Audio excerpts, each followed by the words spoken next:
everybody, John Accardo here. In today's video, we're going to talk about terminating your flow transducer or flow sensor cables.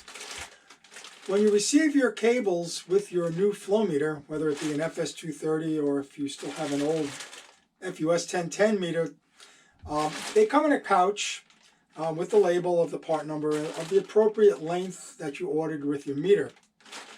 When you open up the cables, take them out, you'll find that one end of the cable, which is the flow meter end, is already terminated. The F connector is attached, the shrink sleeving is in place, the labeling is in place, and so forth. But the other end of the cable is not terminated, it's just cut.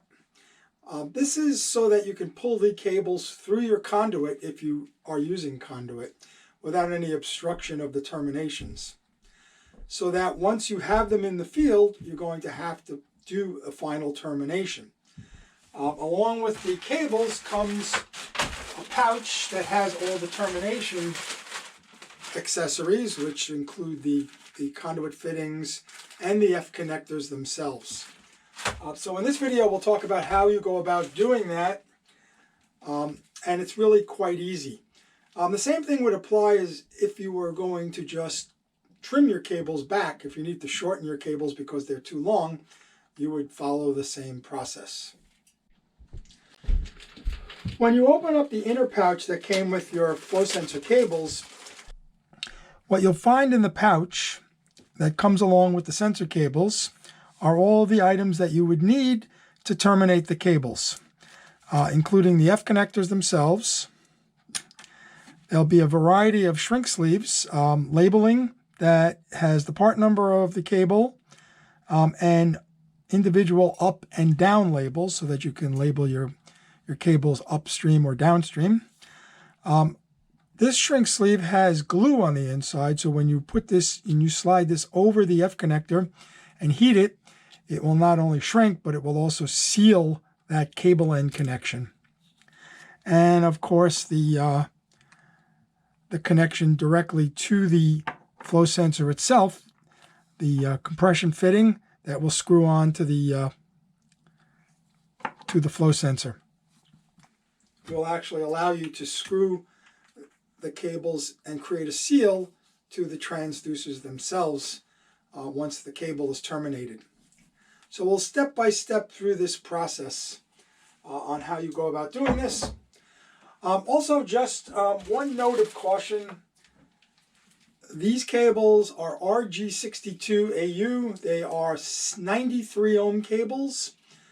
So if for any reason the cables were too short and you needed longer cables, you can't just run out to the local big box store and buy RG59 cable, which is what they will sell as coax. That's cable TV cable, and that's 75 ohm, and it will not work with your flow sensors. So if you did, for any reason, need longer cables or needed to extend your cables, you need to use the RG62. So you can either track those down online or you can order them, obviously, from Siemens. When you're doing your cable terminations, the only tools that you'll need is a coaxial cable stripper, which looks like this. You can pick that up in an electronics store or buy it online. And a pair of wire cutters, small pair, just to trim any extra length of cable that you might have. To begin terminating your cable, start by sliding on some of the shrink sleeves. The first one that would go on would be the part number identifier, should you choose to use it. And then either the upstream or downstream shrink sleeve. Make sure it's the same as the other end of the cable so that it matches. After that, you want to slide on your compression fitting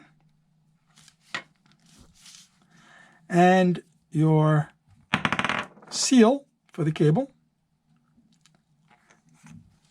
So those are all staged now. And then you can put on your glued shrink sleeve tubing. So now take your coaxial stripper and slide the cable through it right to the edge of the lip of it,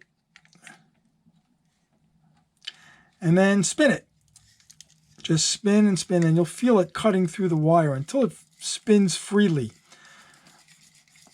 Once it's spinning freely, just remove it, and you'll find that the cable is cut in two places. The end part you can just pull off, and then the inner part, which reveals the shield of the cable. When you're done stripping off the outer and inner insulation, it should look like this. You should have about 3/4 of an inch of copper wire sticking out, and then the outer shield should be wrapped around the outside of the inner insulator and square cut to it. And there's no stray wires, no stray strands of the outer shield hanging loose anywhere. And if there are, you can just cut them with your wire cutter. Next, take your F connector, slide it over the end of the cable, and start to screw it on. There's no need to fold back the inner shield. In fact, it's not recommended to do that. Just screw this on until it's good and tight. And when you look, you'll see that the inner shield is up against the opening of the F connector itself, and the copper wire is actually projecting a little bit past the end of the F connector. So that's a good connection. That's a good installation of the F connector. If you really wanted to be careful about things, you could take an ohm meter and put the ohm meter across from the center conductor to the outside of the F connector. Just to check, it should read an open. It should not read a short, and then you know you're good. So from here, it's simply a matter of sliding the shrink sleeve tubing over the F connector, just a little bit shy so that it will still spin freely, and then hit it with a heat gun to shrink it. And at the same time, that heat will release the glue, and that will create a seal between the F connector and the wire itself. And then you can slide once that's shrunk, you can slide the conduit connector up, and you can also slide the other shrink sleeve markers up and shrink them into place as well. Siemens, ingenuity for life.